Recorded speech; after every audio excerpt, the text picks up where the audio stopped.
kapansin-pansin lang na habang pinag-uusapan yung pong mga sinasabi na mga umano'y inaamin na pagkukulang nitong si Alcantara, at habang pinag-uusapan ang mga pinuntahan ng presidente ng mga lugar na meron pong mga ghost project at substandard projects ng DPWH, kasi pinag-uusapan yung ghost project sa district mo. Pinag-uusapan yung district engineer sa district mo. Pinag-uusapan ng iba't ibang mga proyekto na umano'y problemado sa distrito mo.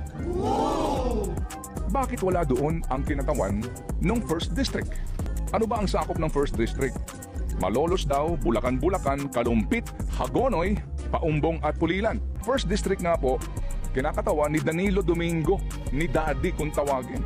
So mawalang galang lang ha, habang pinag-uusapan itong mga proyektong ito ng mga kapwa nyo kongresista, wala kayong masasabi?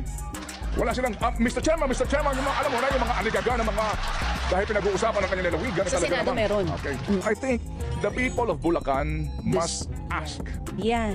Diba? The people of Bulacan must make their representatives accountable. Dahil maaari sabihin mo na wala kang kinalaman dito, pero ang tanong, hindi mo ba naamoy yan? Hindi mo ba narinig yan? Hindi mo ba man lamang nalaman